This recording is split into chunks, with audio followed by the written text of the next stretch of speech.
शासकीय कार्यों के बाद सुबह 10 बजे से मंत्रिमंडल की बैठक लेंगे मुख्यमंत्री पुष्कर सिंह धामी। लोकसभा चुनाव की रणनीति पर मंत्रियों से करेंगे चर्चा। दोपहर 1 बजे लाभार्थी सम्मान समारोह में हिस्सा लेंगे सीएम धामी। 7 बजे आईटीबीपी के रेंजिंग डे के कार्यक्रम में प्रतिभाग करेंगे मुख्यमंत्री। आगामी लोकसभा चुनाव को लेकर हैट्रिक बनाने के लिए तैयारियों में जुटी हुई भाजपा महिला मोर्चा 4 बार से 3 दिवसीय कार्यक्रम का करे आयोजन।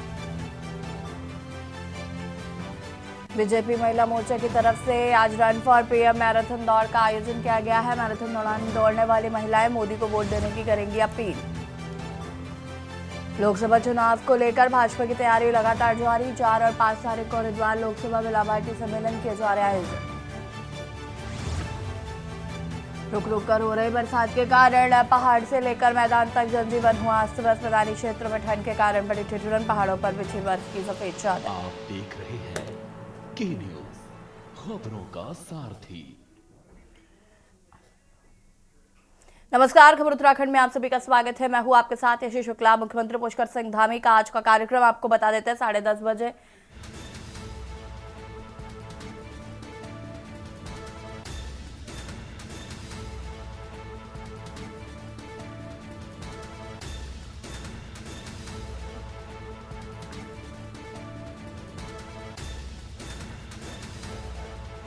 लाभार्थी सम्मान समारोह में लेंगे हिस्सा। शाम 7 बजे आईटीबीपी के रेंजिंग डे के कार्यक्रम में करेंगे प्रतिभाग।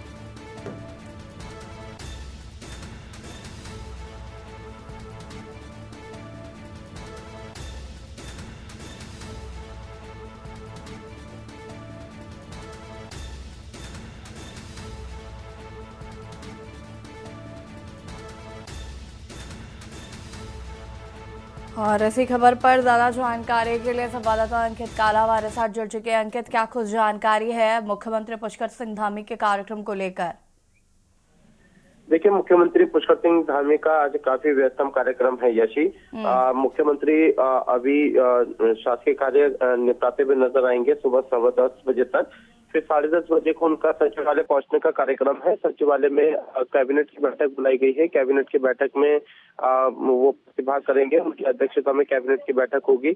इसके अलावा दोपहर 1 बजे जो लाभार्थी सम्मान समारोह है, इसके लिए मुख्यमंत्री पुष्कर सिंह धामी बतौर मुख्य अतिथि प्रतिभाग करेंगे। हरिद्वार के लक्सर में इस कार्यक्रम का आयोजन किया गया है। इसके अलावा दोपहर 3:30 बजे हरिद्वार में ही लाभार्थी सम्मान समारोह का आयोजन किया गया है। यहाँ पर भी सीएम पुष्कर सिंह धामी बतौर मुख्य अतिथि प्रतिभाग करेंगे। और इसके बाद फिर देर शाम मुख्यमंत्री पुष्कर सिंह धामी देहरादून के सिमरद्वार में आईटीबीपी के कैंपस में एक कार्यक्रम का आयोजन किया गया है, जिसमें कि रेजिंग डे के अवसर पर एक कार्यक्रम आयोजित किया गया है, जिसमें कि सीएम पुष्कर सिंह धामी यहाँ प्रतिभाग करेंगे और इस कार्यक्रम को संबोधित करते हुए नजर आएंगे। तो कुल मिलाकर के 4 बड़े महत्वपूर्ण कार्यक्रम हैं, जिसके तहत सीएम पुष्कर सिंह धामी सबसे पहले कैबिनेट की बैठक लेंगे। उसके बाद फिर हरिद्वार में 2 कार्यक्रमों को संबोधित करेंगे और उसके बाद फिर तीसरा कार्यक्रम उनका पुनः देहरादून में होने जा रहा है। बिल्कुल, बहुत बहुत शुक्रिया आपका जानकारी साझा करने के लिए अंकित। और बता दें आपको, मुख्यमंत्री पुष्कर सिंह धामी का आज व्यस्ततम शेड्यूल है। कैबिनेट की बैठक के बाद वो अन्य कार्यक्रमों में प्रतिभाग करेंगे।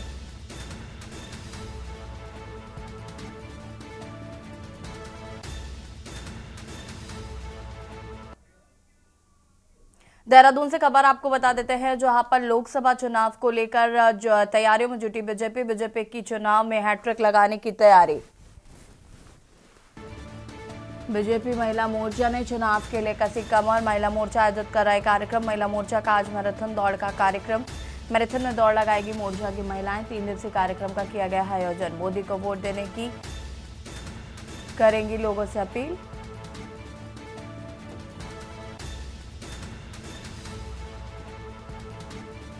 खबर अक्सर से है, जहां पर हरिद्वार देहात में बीती रात बारिश व ओलावृष्टि ने किसानों को तबाह कर दिया। सरसों की फसल ओलावृष्टि से बर्बाद हो गई है। किसान सरकार से आस लगाए बैठे हैं कि कब सरकार उनके नुकसान फसलों का आकलन करके मुआवजा देगी।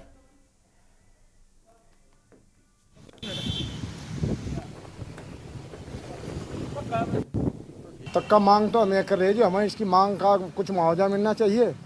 और बार बार ये ओलावृष्टि हो रही, सब यार पहला बाढ़ आई, उससे भी काफ़ी नुकसान है, सारी फसल बर्बाद हुई। और बच्चों का पढ़ाई लिखाई जो भी है वो सारा झुका तो चल रहा है, खर्चा झुका तो है। तो बताओ क्या करें, सरकार इस तरफ कोई ध्यान नहीं दे रही। चेक भी देवो, जो नेता लोग हैं वे अपना चेक बनवा लें, जो गरीब सीधे साधे हैं उनका चेक भी नहीं बनता। उन्हें बिल्कुल बर्बाद। क्या क्या नुकसान है, क्या बस ये सरसों का भी, गेहूँ का भी, सब बहुत तगड़ा नुकसान। क्या उम्मीद करते हैं? उम्मीद क्या करते हैं, सरकार कुछ सहायता करे, ये उम्मीद। खबर हल्द्वानी से है, जहां पर प्रदेश प्रवक्ता दीपक बलियूचिया ने मुख्यमंत्री द्वारा बिंदुखत्ता को राजस्व ग्राम की घोषणा में सम्मिलित करने को महज चुनावी शेगुफा करार दिया है। बलियूचिया ने कहा है कि यदि सरकार इतनी ईमानदार है तो जवाहर ज्योति दमुआ डूंगा, जिसको राजस्व ग्राम 15 दिसंबर 2016 को घोषित किया गया था, उसे 20 दिसंबर 2016 जारी अधिसूचना से सर्वेक्षण एवं अभिलेख क्रियाएं संपादित करने का आदेश दिया, जिस पर भाजपा ने सरकार अधिसूचना जारी कर सर्वेक्षण एवं अभिलेख क्रियाओं में रोक लगाकर जवाहर ज्योति दमुआ डूंगा से मालिकाना हक का अधिकार छीनने का काम किया है। ये चुनावी माहौल है, मौसम है, और पूर्व में भी जितनी भी भाजपा सरकार ने घोषणाएं की उनको पूरा नहीं किया। लोकसभा चुनाव को देखते हुए ठीक चुनाव से पहले बिंदुखत्ता को राजस्व ग्राम की घोषणा में सम्मिलित करना एक सिर्फ चुनावी जुमला है। यदि सरकार ईमानदार है तो दमुआ डूंगा को राजस्व ग्राम 2016 में बना दिया गया था, 20 दिसंबर 2016 को, और तत्कालीन कांग्रेस सरकार ने इसकी जो सीमांकन और सर्वेक्षण क्रिया के लिए जो आदेश जारी किया, जिससे कि उनको मालिकाना हक मिलता। पौड़ी जिले के राष्ट्रीय राजमार्ग पौड़ी कोटद्वार पर शनिवार देर रात से हो रही बारिश के चलते सतपुली मलेठी के समीप मलबा आने से मार्ग बाधित हो गया है और मार्ग बाधित होने से गाड़ियों की लंबी कतार सड़क के दोनों ओर दिखाई दी। आपको बता दें कि राष्ट्रीय राजमार्ग पौड़ी कोटद्वार गढ़वाल के मुख्य द्वार कोटद्वार से जिला मुख्यालय पौड़ी सहित यात्रा मार्ग को जोड़ने का कार्य करता है, जिससे कि राष्ट्रीय राजमार्ग पर अच्छी खासी आवाजाही बनी रहती है। रविवार को मार्ग बाधित होने से सड़क के दोनों ओर गाड़ियों की लंबी कतारें दिखाई दी।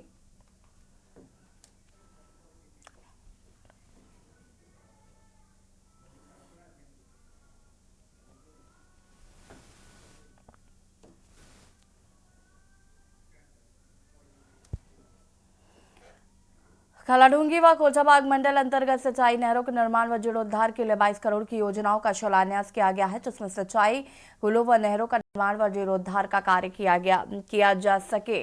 कलाडूंगी विधायक बंसीधर भगत द्वारा योजनाओं का शिलान्यास किया गया। इस अवसर पर कलाडूंगी मंडल व कोटाबाग मंडल के समस्त पदाधिकारी, स्थानीय जनता मौजूद रहे। कोटाबाग मंडल और कालाडूंगी मंडल का संयुक्त कार्यक्रम था। यहाँ पर 42 करोड़ की हमने सिंचाई पुलों की, नहरों की मरम्मत के लिए पैसा दिया है सरकार ने। उसका शिलान्यास कार्यक्रम हुआ है और मैं समझता हूँ कि बहुत लंबे समय से बड़ी भारी मात्रा में पैसा मिला है, तो इसके लिए लोगों में हर्ष है, खुशी है। तो इस उपलक्ष्य में उन्होंने एक कार्यक्रम रखा है, तो इस कार्यक्रम की पूरी सफलतापूर्वक कार्यक्रम हुआ है। मैं सबको धन्यवाद करता हूं और अपने अधिकारियों से मैंने कहा है कि इसमें विशेष रूप से ध्यान रखें कि कार्य की गुणवत्ता का ख्याल हो, कार्य गुणवत्तापूर्ण हो। रुड़की के काशीपुरी चौक के पास एक निजी होटल में सामाजिक संस्था समर्पण जन कल्याण संगठन के पदाधिकारियों ने पत्रकार वार्ता का आयोजन किया। पत्रकारों को संबोधित करते हुए संगठन के संरक्षक सचिन गुप्ता ने बताया कि समर्पण संगठन इस वर्ष अपना रजत जयंती वर्ष मना रहा है, जिसके उपलक्ष्य में 23 मार्च को भारत माता के वीर शहीदों को समर्पित करते हुए विशाल रक्तदान शिविर का आयोजन कार्य उपवन में किया जाएगा, जिससे 200 यूनिट का लक्ष्य रखा गया। साथ ही 26 मार्च को नेहरू स्टेडियम में होली मिलन कार्यक्रम और विशाल भजन संध्या का आयोजन किया जाएगा।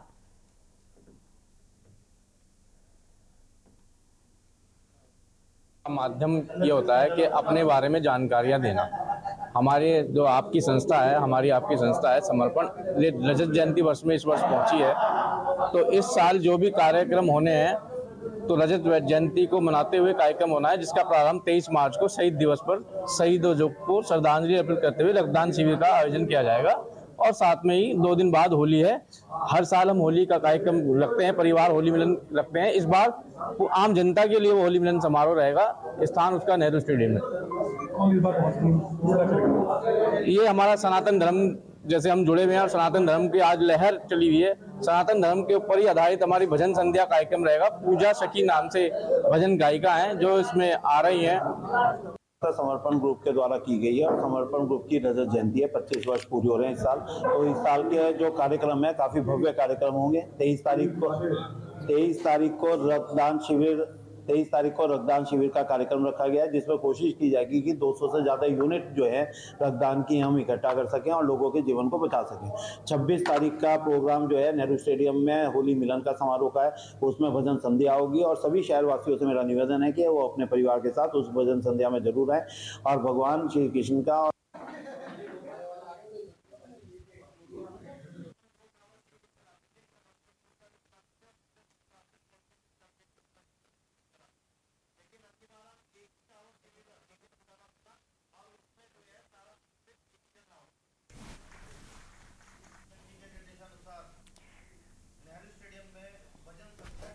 विधानसभा चौबट्टा खाल और पौड़ी को जोड़ने वाले बामबाद पुल इन दोनों मरम्मत कार्य चल रहा है। वहीं मरम्मत कार्य के चलते नयार नदी के रास्ते वैकल्पिक मार्ग बनाया गया है। कल देर रात से हो रही बारिश के चलते रविवार सुबह वैकल्पिक मार्ग पर नयार का पानी आ गया, जिससे मार्ग अवरुद्ध हो गया है। जरूरी सामान के लिए सतपुली आने वाले यात्रियों को जान जोखिम में डालकर अपने वाहन पार किया जा रहा है, लेकिन अभी तक प्रशासन द्वारा वैकल्पिक मार्ग के सुधारीकरण के लिए कोई कार्रवाई नहीं की गई है। हमारे क्षेत्र में बांगहाट में जो हमारा जो पुल का निर्माण चल रहा है, उसमें सरकार ने भी कुछ वैकल्पिक व्यवस्था बनाई हुई थी। ये बारिश होने के कारण हमारा जो वैकल्पिक जो व्यवस्था थी वो पूरी तरह से बह चुका है, जिससे कि जनता को आने जाने में सुविधा नहीं मिल रही है। और हमारे क्षेत्र में कोई भी अभी कोई बीमार पड़ जाए तो हम हंस फाउंडेशन जा पाएंगे, ना ही हम। नैनीताल व्यापार मंडल ने मल्लीताल कोतवाली के आगे धरना प्रदर्शन करते हुए पुलिस प्रशासन के खिलाफ जमकर नारेबाजी की है। धरना प्रदर्शन कर रहे व्यापारियों में रोष व्यक्त करते हुए कहा कि नगर में लगातार चोरी की घटनाएं बढ़ रही, लेकिन पुलिस चोरी में अंकुश लगाने में चोरों को पकड़ने का प्रयास नहीं किया जा रहा है। व्यापार मंडल के अध्यक्ष किशन नेगी का कहना है कि पिछले दिनों बाजार क्षेत्र के ताले तोड़कर चोरी हो गई, लेकिन अभी तक पुलिस के हाथ खाली है। कार्रवाई करने का आश्वासन आपके द्वारा दिया गया था, लेकिन जिस प्रकार से हमारी व्यापारी मल्लीताल में लगातार बढ़ती हुई चोरी की घटनाओं के संबंध में मल्लीताल व्यापार मंडल द्वारा आक्रोशित किया गया है। यहाँ तक कि इस चोर के द्वारा एक व्यक्ति के ऊपर जानलेवा हमला किया गया, उसके गले में ब्लेड से काटा गया और उसके खिलाफ भी थाने ने कोई कार्रवाई नहीं की। इसलिए हम सब लोगों ने आज अपना आक्रोश व्यक्त किया है और कोतवाल साहब को एक हफ्ते का समय इसमें दिया गया है गिरफ्तारी के लिए। हाँ, उनकी जो है अपराधियों के खिलाफ कार्रवाई की मांग है, तो हमारे द्वारा उनको आश्वासन दिया गया है कि जो भी इस प्रकार की कार्रवाई इस क्षेत्र में कर रहे हैं उनके खिलाफ हम जल्द से जल्द सख्त से सख्त कार्रवाई करेंगे और जो भी उनकी समस्या है उसका जल्द समाधान किया जाएगा। देहरादून स्थित भाजपा के प्रदेश कार्यालय में 21 प्रकोष्ठों के संयोजक व सह संयोजकों की बैठक की गई, जिसको लेकर भाजपा के प्रदेश अध्यक्ष महेंद्र भट्ट ने कहा है कि प्रकोष्ठ हम समाज के विभिन्न क्षेत्रों के प्रतिनिधित्व के लिए बनाते हैं। शिक्षा प्रकोष्ठ शिक्षकों के, चिकित्सा प्रकोष्ठ चिकित्सकों के प्रतिनिधित्व के लिए बनाए जाते हैं।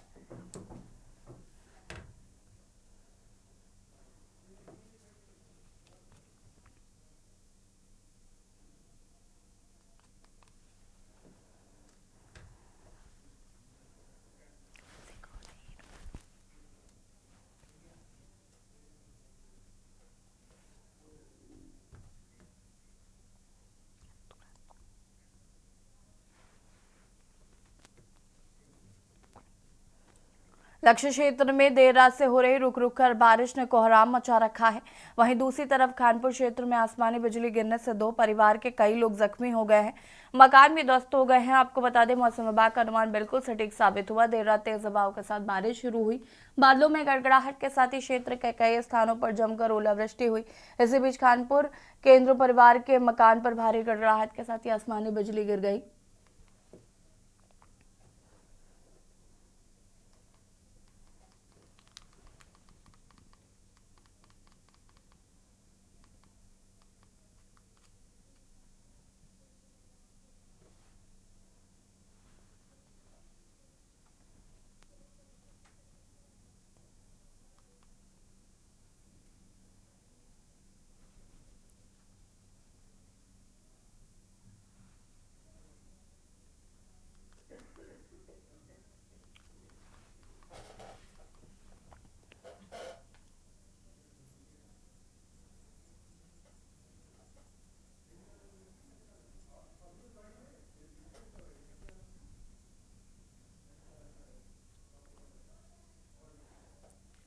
मौसम विभाग द्वारा की गई ऊंचाई वाले क्षेत्रों में बर्फबारी और ओलावृष्टि की गई भविष्यवाणी एक बार फिर से सटीक साबित हुई है और मौसम विभाग द्वारा की गई चेतावनी का असर नैनीताल व आसपास के क्षेत्र में देखने को मिल रहा है।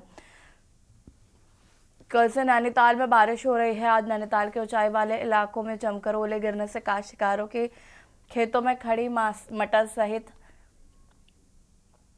बगड़ के अलावा भीमताल के झलिया गांव रामगढ़ क्षेत्र में ओलों से खेती को नुकसान हुआ।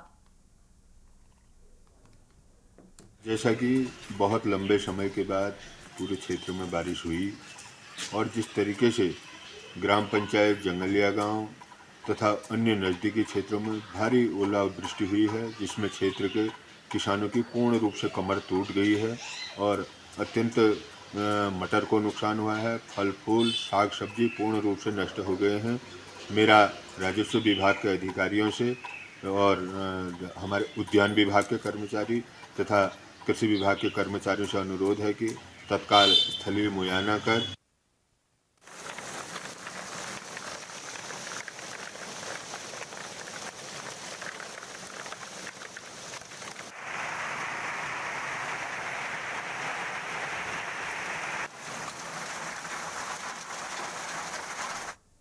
भाजपा नेताओं और प्रशासनिक अधिकारियों ने कार्यक्रम को सफल बनाने के लिए तैयारियां पूरी कर ली है। भाजपा जिला अध्यक्ष संदीप गोयल सहित दर्जन भर पदाधिकारियों ने प्रशासनिक अधिकारियों के साथ कार्यक्रम स्थल का निरीक्षण किया और सम्मेलन को सफल बनाने के लिए तैयारी शुरू की है। इस दौरान जिला अध्यक्ष गोयल ने कहा कि लाभार्थी सम्मेलन उन तमाम लाभार्थियों के सम्मान का प्रतीक होगा जिन्हें केंद्र और राज्य सरकार द्वारा लाभ दिया गया है।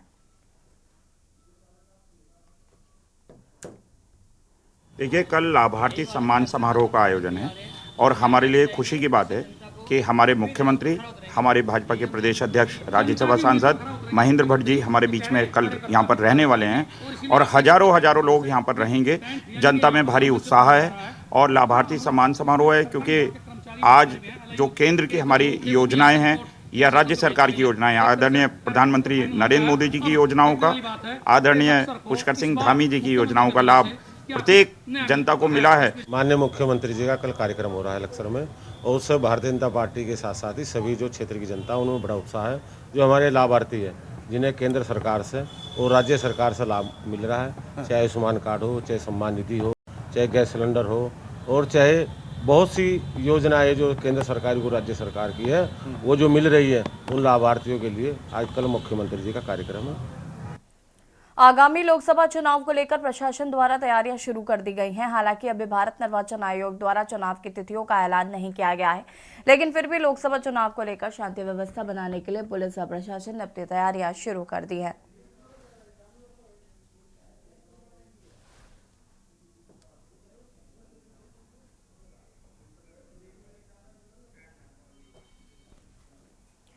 दिनेशपुर के वार्ड नंबर 5 मछली मार्केट में शहरी फेरी व्यवसाय के अंतर्गत टाउन वेंडिंग जोन का निर्माण कार्य लागत 64,10,000 कार्य का शिलान्यास खदरपुर विधायक अरविंद पांडे ने किया। शिलान्यास कार्यक्रम में निवर्तमान नगर पंचायत अध्यक्ष सीमा सरकार, भाजपा नेता चंद्रकांत मॉडल, सुभाष सरकार सहित कई लोग मौजूद थे। इस दौरान क्षेत्रीय विधायक अरविंद पांडे ने कहा कि मछली विक्रेता व मीट विक्रेता साथ ही स्थानीय लोगों की मांग पर मछली बाजार हाईटेक बनाए जाने की मांग की गई थी, जिसका नगर पंचायत बोर्ड के द्वारा प्रस्ताव बनाकर स्वीकृत किया गया। कि मछली बाजार हाईटेक होना चाहिए। इसी कड़ी में यहाँ की नगर पंचायत अध्यक्ष जो हमारी भारतीय जनता पार्टी के नेता हैं सीमा सरकार जी, उनका और उनके बोर्ड ने सब लोगों ने मिलकर प्रस्ताव भेजा और उस प्रस्ताव जो जनता चाहती है, मछली के जो बेचने वाले कारोबारी लोग हैं और जो यहाँ के खरीदने वाले लोग भी हैं, इन सब की इच्छा के मन के अनुरूप एस्टिमेट बन के गया था। उसका 66,10,000 रुपये का एस्टिमेट गया था, जिसको शासन से स्वीकृति हमने दिला दी है और आज इस काम का हाईटेक मछली बाजार बनाने का आज इसका शिलान्यास किया है। आगामी लोकसभा चुनाव को लेकर भाजपा हैट्रिक बनाने के लिए तैयारी में जुट गई है, जिसके चलते भाजपा महिला मोर्चा 4 मार्च से 3 दिवसीय कार्यक्रम आयोजित कर रही है। इस बात को लेकर भाजपा महिला मोर्चा के प्रदेश अध्यक्ष आशा नौटियाल ने कहा कि 4 मार्च को रन फॉर पीएम यानी रन फॉर मोदी मैराथन दौड़ होगी, जिसमें हमारे विभाग की महिलाएं दौड़ लगाएंगी और हर विधानसभा में स्कूटी रैली और पदयात्रा होगी।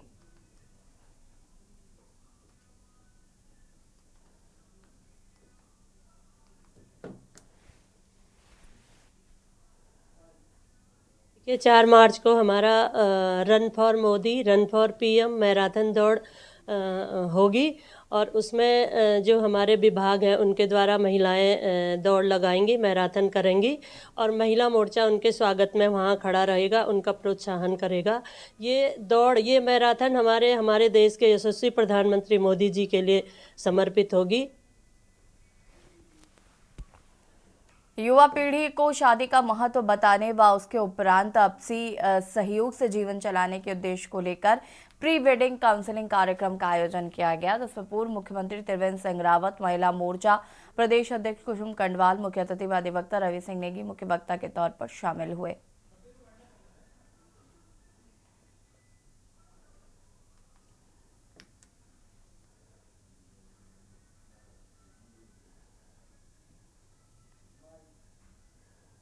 जो तलाक का माहौल है बहुत ज़्यादा बढ़ता जा रहा है। जैसे मैंने बताया भी था कि बहुत देहरादून जैसे बड़ी सिटीज़ में बहुत ज़्यादा है और तलाक को कम करने के लिए सबसे ज़्यादा इफ़ेक्टिव चीज़ ये है कि हम प्री मैरिटल काउंसलिंग, बच्चे जो आज के हैं उनको यही पता नहीं है कि शादी के बाद होना क्या है।